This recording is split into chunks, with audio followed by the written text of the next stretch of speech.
অসীম নীলাকাশ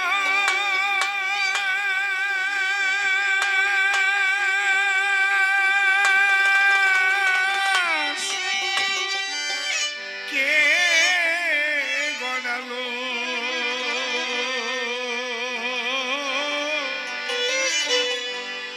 কে গড়ালো অসীম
যারা আমরা মায়াবদ্ধ জীব,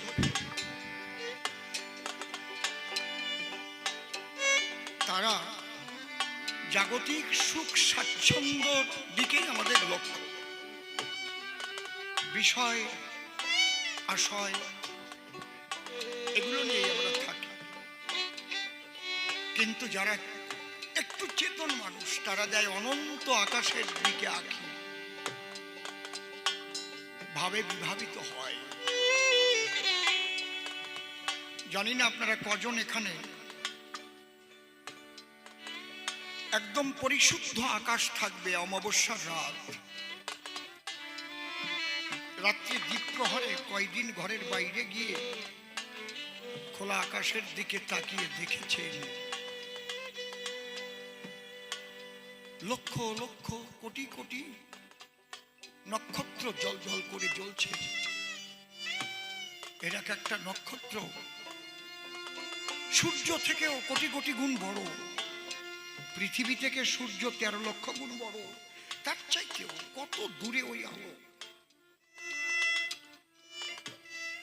এই মহাশূন্যের কোনো শেষ নাই রে। আমরা একটা পৃথিবী, সেই পৃথিবী পৃষ্ঠে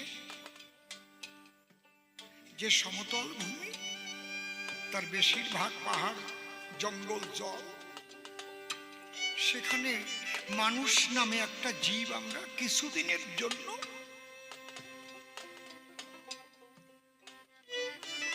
এখানে প্রকাশিত হয়েছি। আমার বাবা, তার বাবা, তার বাবা, তার বাবা, তার বাবা, তার বাবা, এইভাবে তারাও এসেছিল, তারাও চলে গেছে, আমিও চলে যাব।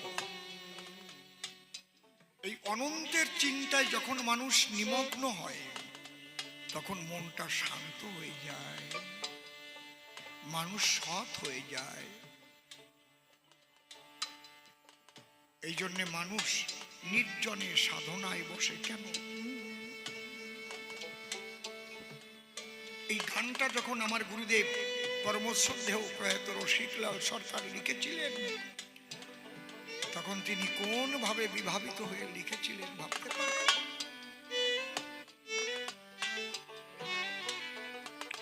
এই সৃষ্টি রহস্য, এই মহাশূন্যের রহস্য কেউ কোনদিন ভেদ করতে পারবে না। আমরা কিঞ্চিত একটু দেখি, কিঞ্চিত একটু শুনি, কিঞ্চিত একটু খবর পাই। বিশ্বনাথের বিশ্বখানা বিস্ময়ে ভরা, তার বিরহের ঘোরে বলো ঘোরে ধরা।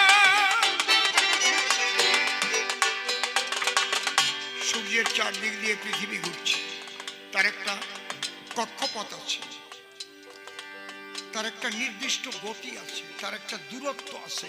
এটা কে ঠিক করে দিয়েছে? হ্যাঁ, কে ওখানে গিয়ে অঙ্ক করেছে যে এই গতিতে, এই কক্ষপথে, এই দূরত্বে ঘুরবে। আবার চাঁদ পৃথিবীর একটা উপগ্রহ, সেও সূর্যকে নিয়ে ঘুরবে, আবার ওই পৃথিবীকে নিয়ে ঘুরবে, আবার ঘুরে ঘুরে আবার সূর্যকেও প্রদক্ষিণ করবে। কে বলো, কোন মাতবার ওখানে ছিলে তোমরা? কোন বৈজ্ঞানিক ছিলে?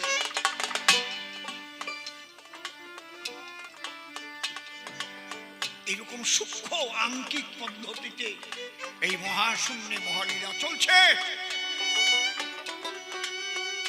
কোন গ্রহ নক্ষত্র কক্ষচ্যুত হয়ে গেলে বিরাট বিরাট সংঘর্ষ হবে, ধ্বংস হয়ে যাবে।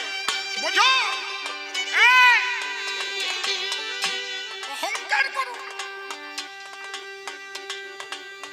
মাতবর তুমি কত বড়? একজন যদি সেইভাবে বিভাবিত হয়ে যায়, তাকে আবার তুমি কি করো? তিরস্কার করো, ব্যঙ্গ করো।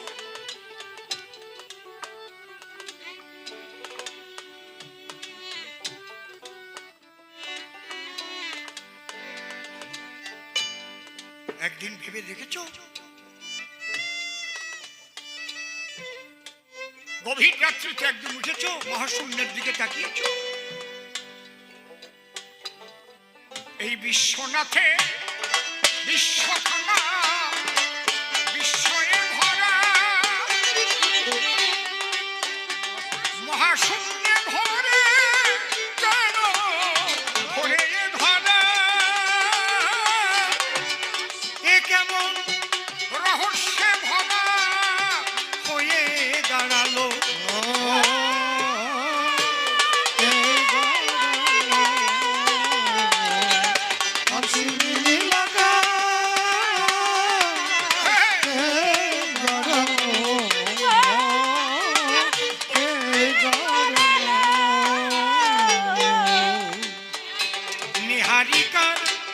বুকের খোকা ওই সে বিবাহ, তার বিরহে জ্বলে জ্বালায় সারা জীবন ভর। নিহারিকার বুকের খোকা ওই সে বিবাহ, তার বিরহে জ্বলে জ্বালায় সারা জীবন ভর। কার টানে সে ওই চাঁদের উপর তার কিরণ ছড়ালো,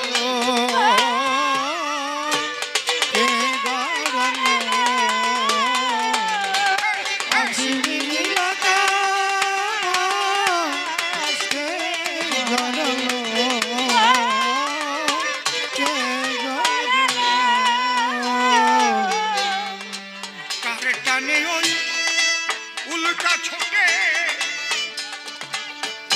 করে পুড়ে হতে ছাই। কোন তারকার প্রথম আলো আজও আসে নাই, কার টানে উল্কা ছোটে পুড়ে হতে ছাই। কোন তারকার প্রথম আলো আজও আসে নাই। আমরা এর রহস্য কেউ খুঁজে না পাই, কিসে কি হলো।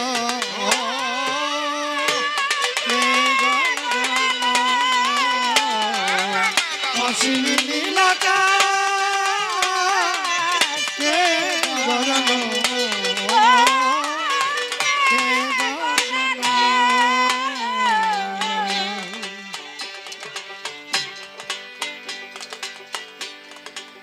এসব ভাবতে গেলে না কেন যে পাগল হয় মানুষ।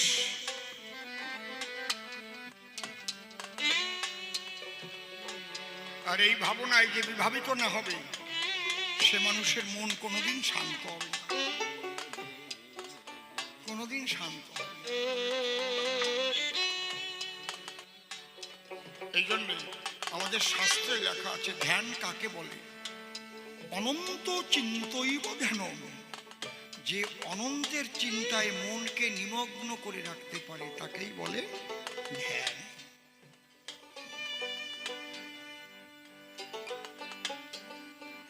যে কথাগুলো আজ বলে যাচ্ছি, ধন্যবাদ জানাই আধুনিক বিজ্ঞানকে, আজ কথাগুলো ধরা থাকছে। আমি যেদিন থাকবো না মানুষ কথাগুলো শুনবে।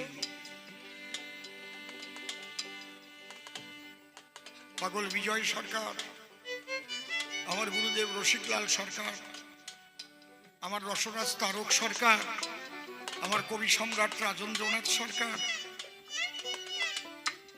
কবি গুণাকর হরিচরণ আচার্য, ওই টাইমে যদি এরকম থাকতো না আজ আমরা অনেক কিছু পেতাম, শুনতে পেতাম।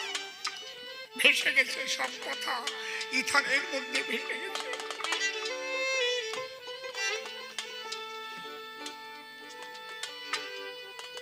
আজকে এক ভক্ত আমি আসার সঙ্গে সঙ্গে আমার কাছে গিয়ে কেঁদে ফেলেছে।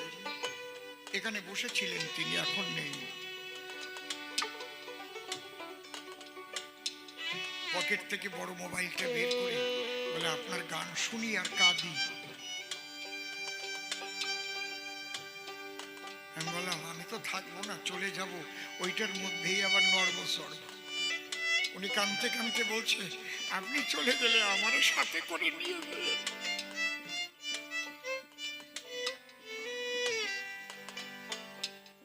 এই সঙ্গীতের দ্বারায় মানুষের মানসিক পরিবর্তন ঘটায়। দীক্ষা মানে কি? শুধু গুরুদেবের কাছে কানে মন্ত্র নিলেই দীক্ষা হয়ে যায়? আপনি এখনো বিবেকানন্দ, স্বামী বিবেকানন্দকে গুরু করতে পারেন।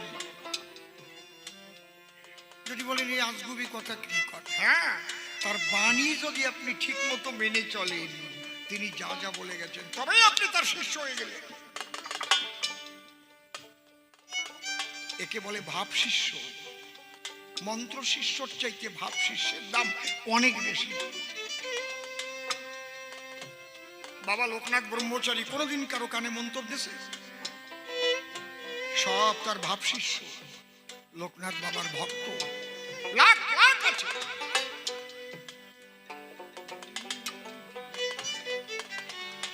স্বামী বিবেকানন্দ বলছেন সত্যের জন্য সকল কিছু ত্যাগ করা যায়, কোনো কিছুর জন্য সত্যকে ত্যাগ করা উচিত নয়। ঠাকুর ভবা পাগলা বলছেন কইতে শিখো সত্য কথা, এতে যদি হয় তোর মরণ, অমর ফুলে রইবে গাথা। সত্যের জয় চিরকাল, ঝড় তুফানে ভাঙে না হাল, চুবন খেয়েও বাঁচে তারা, তাদের জীবনে যায় না বৃথা। কইতে শিখো সত্য কথা, এতে যদি হয় তোর মরণ, অমর ফুলে রইবে গাথা। মিথ্যা কথা কইতে কইতে আর ধরে না পৃথিবীতে, আপন মনে বুঝে দেখো, গোপনে পাও কত ব্যথা। কইতে শিখো সত্য কথা, এতে যদি হয় তোর মরণ, অমর ফুলে রইবে গাথা। সত্য মিথ্যা তারই সৃজন, ঠিক বোঝো যদি বোঝার মতন, ডঙ্কা মেরে চলে যাবে, ভবা কয়ে ভয় কিসের হেথা। তারক গোসাই লিখে গেছেন লয়ে নিজ নারী ব্রহ্মচারী সচ্চরিত্র রবে, হাতে কাম মুখে নাম সদা সত্য কথা কবে, পর সতী পরপতি কভু না স্পর্শিবে, তুমি না ডাকিলে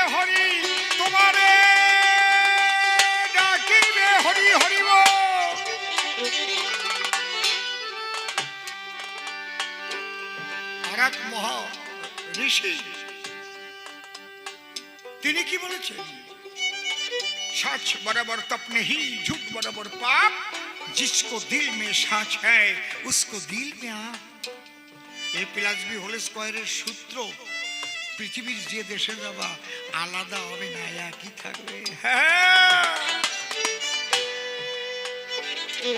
বাইবেল বলছে truth is god, god is truth. সত্য ঈশ্বর, ঈশ্বরই সত্য। কিসের কানে মন্ত্র নাও? বাক্য যদি মেনে না চলো, কার শিষ্য হও? কে কার গুরু, কে কার শিষ্য? বাক্য মানতে হয় অবশ্যই। যেদিন আমি থাকবো না, মহাজনেরা চলে গেছে, তাদের বাক্য যদি কেউ ধরে রেখে সেই বাক্য অনুসারে জীবনটাকে পরিচালনা করতে পারে, সেও একজন মহাজন হয়ে যাবে, কেউ ঠেকাতে পারবে না। হরি হরি বলো।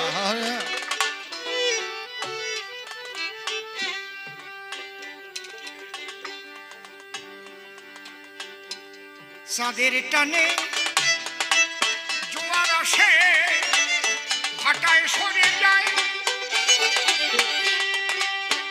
বিপুল মহাসাগর বাড়ি, ভাটায় যায় কোথায়? চাঁদের টানে জোয়ার আসে, আবার ভাটায় সরে যায় বিপুল মহাসাগর, ভাটায় যায় কোথায়? গুরু রশিদ পাইলেন ক্ষুদ্র মাথায়, বিপদ জড়ানো।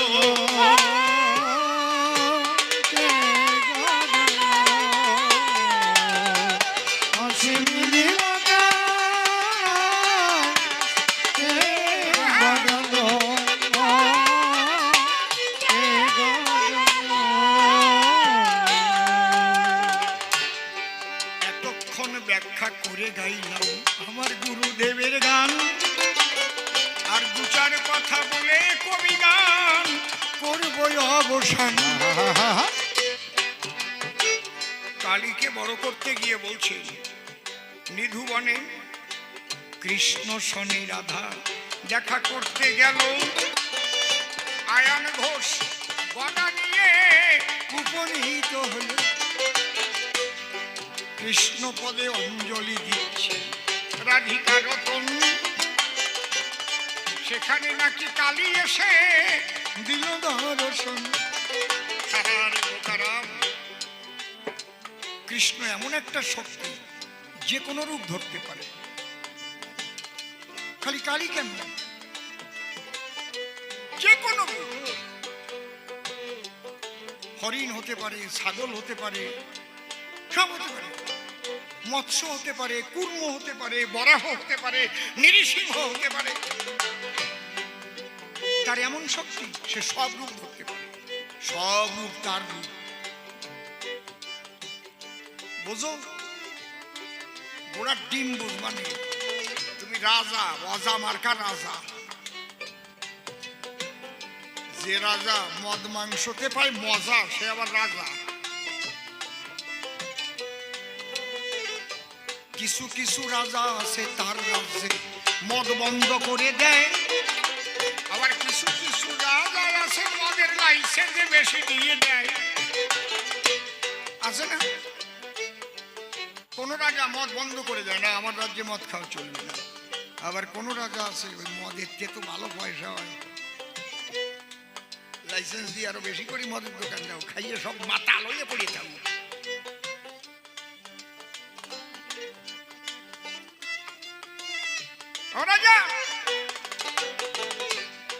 কৃষ্ণ কেমন? কৃষ্ণ হচ্ছে 16 আনা। 16 আনার মধ্যে 1 পয়সাও আছে, 2 পয়সাও আছে, 3 পয়সাও আছে, 4 পয়সা আছে, 5 পয়সা আছে, 6 পয়সা আছে, 7 পয়সা আছে, 8 পয়সা আছে, 9, 10, 11, 12, 13, 14, 15, 16, 17, 18, 19, 20 সব পয়সা আছে না? কিন্তু 1 পয়সার মধ্যে কি 16 আনা আছে? বলো দেখি যাই। 1 পয়সা ভাঙাতে গেলে কি আর 1 টাকা কেউ পাই? কিন্তু 1 টাকা বাঙালি 2 খানা আটা না হবে।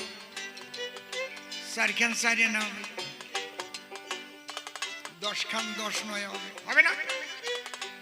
তাহলে কৃষ্ণের মধ্যে সব আছে। দুগ্ধ যথা অম্ল যোগে দধি নাম ধরে, দুগ্ধান্তর দধি কভু দুগ্ধ হইতে না। কোনদিন তুমি দেখাতে পারবা না কালী কৃষ্ণ মূর্তি ধরেছিল কোথাও, না, হবে না। কোন দই ফিরে দুধ হতে পারে না। দুধের থেকে দই একবার হয়ে গেলে দুধ হতে পারবে? দই কথা কও না কেন? দই টানবে একদিক দিয়ে গোল বেরোবে, আর একদিক দিয়ে মাখন বেরোবে, দুধ আর কোনোদিন হতে পারবে? কৃষ্ণ স্বয়ং শক্তির আধার বলি তোমার কাছে, তার থেকে যত দেব দেবতা এসেছে, শিব কোনোদিন কৃষ্ণ হতে পারে না, কালী হতে পারে না। দয়াময় কৃষ্ণ ইচ্ছা করলেন যে সে রূপ ধরায়। একদিন নারদ মুনি বৈদ্য পাটনির ঘাটে গেছে। বৈদ্য কয় তোমার আজকে পার করবো না। কেন? তুমি প্রায় পার হয়ে যাও, পয়সা দাও না। কয় শোন, পারের কড়ি 2 রকমের আছে, তুই ইহকালের কড়ি নিবি না পরকালের কড়ি নিবি? কই পরকালের কড়ি মানে কি? কই মরণের পরে ভব নদীর কিনারে যখন তুই যাবি, সেই নদী পার হওয়ার পয়সা কোন জায়গাতে পাবি? কই তাহলে সেই যে নেওয়াই ভালো। কই সেটা হচ্ছে একমাত্র গুরুর নাম। কই নিলে কি হবে? কই নিয়ে দেখ। নারদের ভিতরে একটু কুড়বুদ্ধি আইছে।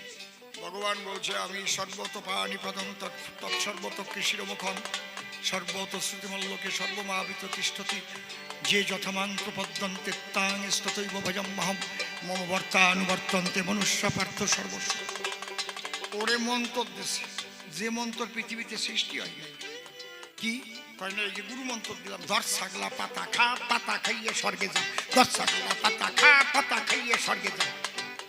কয় এই নৌকা ওই নদীর মাঝখানে নিবি, আর জিবলির পাতা রাখবি, ওই পাতা হাতে ধরিয়ে নদীর উপরে খালি এই পতি থাকবি আর কান্তি থাকবি। ধরসা গলা পাতা খা, পাতা খাইয়ে স্বর্গে যা, ধরসা গলা পাতা খা, পাতা খাইয়ে স্বর্গে যা।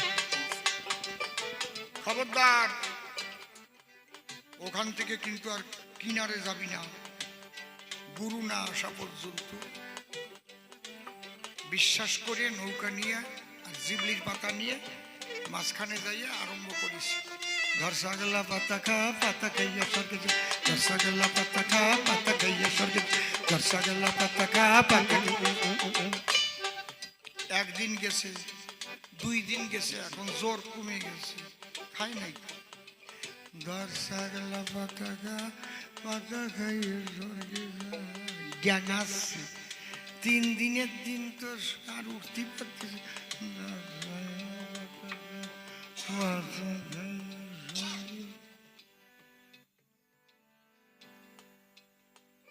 রাধা রানী বলে কৃষ্ণ তোমার ভক্ত মারা গেল, গুরুকে বিশ্বাস করে মন্ত্র যে জপল। কি হয়েছে? ওই যে নারদ কি করিয়ে গেছে, দেখো মরিয়ে যাবে।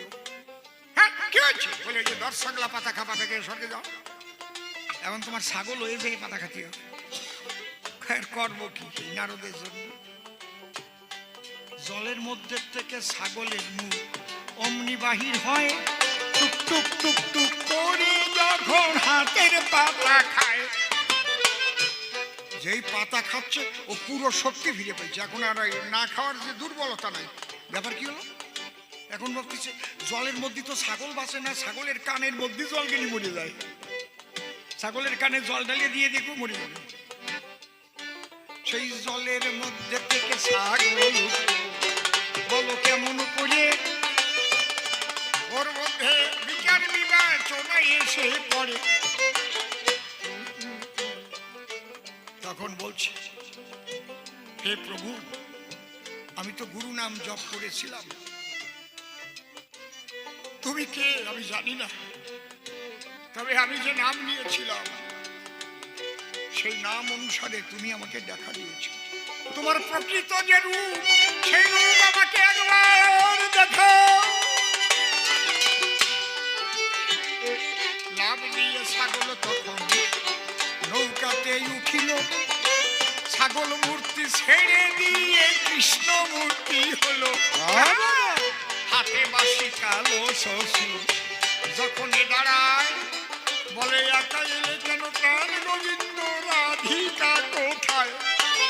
বাজাইলো বাসি রাইলো বসি বামে দাঁড়াইলো একবার রাধা কৃষ্ণ প্রেমানন্দে সবাই হরি হরি বল হরি বল হরি বল হরি বল। কৃষ্ণ যদি ইচ্ছা করে ছাগল হতে পারে, মৎস্য কুর্ম বরাহ সিংহ রূপ যে সেই জন্য ধরে। তবে কালী পূজা দেবা কোনো বাধা নাই, কিন্তু সাত্বিক ভাবে পূজা করো রাজা মশাই। যেভাবে পূজা বৃন্দাবনে রাধা রানী দিল, যেভাবে পূজা ভবা পাগলা জগতে করেছিল, রামপ্রসাদ যেভাবে মায়ের পুজো দেয়, কথা বলি করে নাই তারা শোনেন মহাশয়। আর ওই যে কমলাকান্ত মায়ের পূজা করে, তারা কোনোদিন পশু বলি দেয় নাই মায়ের দ্বারে। তবে আমি তোমার মানা করতেছি যে তোমার মতো তুমি করো, আমারে ছাড়িয়ে দাও। তোমার সাথে তো আমার মিল হচ্ছে না। এক জায়গায় থাকলেই খালি গুটো গুটি ঠুনো ঠুনি হবে। গুটো গুটি করে কি লাভ? মনে আসে ভাবো আমার মতো বৃন্দাবনে আমি চলে যাব। একবার উলুধ্বনি হরিধ্বনি করো হরি বল হরি বল হরি বল হরি বল। মীরাবাই বৃন্দাবনে করিবে গমন। যমুনে এই কি তুমি সেই যমুনে প্রবাহিনী, যমুনে যমুনে এই কি তুমি সেই যমুনে প্রবাহিনী, যমুনে বিশালে কটে রূপের হাতে বিকাতনী যমুনে যমুনে এই কি তুমি সেই যমুনে প্রবাহিনী, যমুনে নানা কুম্ভ বিদায় দিয়া আমায় ব্রজধামে যাও পাঠাইয়া। তুমি তোমার ঘরে থাকো ওই যে মায়ের পূজা নিয়া। তবে সাত্বিক ভাবে পূজা দিয়া হইল প্রেম শিরোমণি, যমুনে এই কি তুমি সেই যমুনে প্রবাহিনী, যমুনে আমরা সাত্বিক ভাবে পূজা করি, বৈষ্ণব যারা নর নারী রাজসিক ভাবের পূজা তোমার বাড়ি এসে হেরি। আমি ব্রজের পথে যাত্রা করি মায়ের উলুধ্বনি, যমুনে এই কি তুমি সেই যমুনে প্রবাহিনী। যমুনে তুমি বৃন্দাবনে যাবে, আমার গতি কি হইবে? সেই কথা সব মাঝে ভালো করে বোঝাইবে। ভাই আমার মনের জ্বালা জুড়ে যাবে শুনে তোমার মধুর বাণী। যমুনে কি তুমি সেই যমুনে প্রবাহিনী, যমুনে আমি যাব বৃন্দাবনে, তুমি থাকবা প্রশাসনে। পূজার উন্নয়ন করে আনন্দ পাইবা মনে।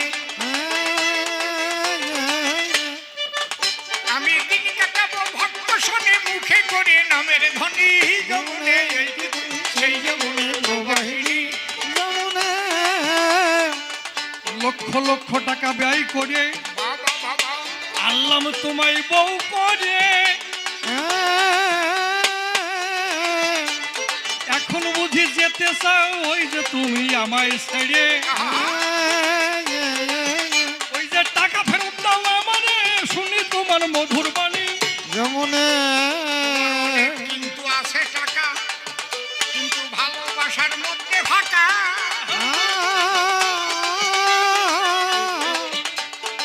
কেমন একটা চামড়া দিয়ে ভিতরে টুক আছে ঢাকা। আমি তোমার কোনো টাকা নেই নাই, আমার কৃষ্ণ বলে ডাকি মীরাবাই। ওই টাকা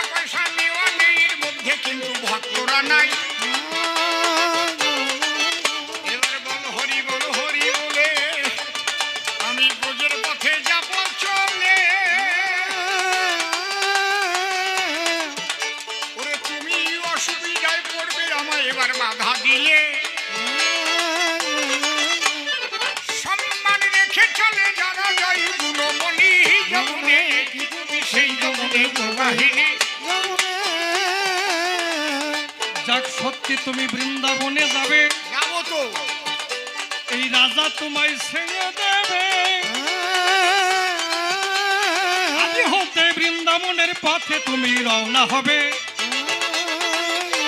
আচ্ছা, আমি ছিলাম যখন তোমার সাথী, আমারে বসে যাওয়ার কিছু দাও খরচা পাতি।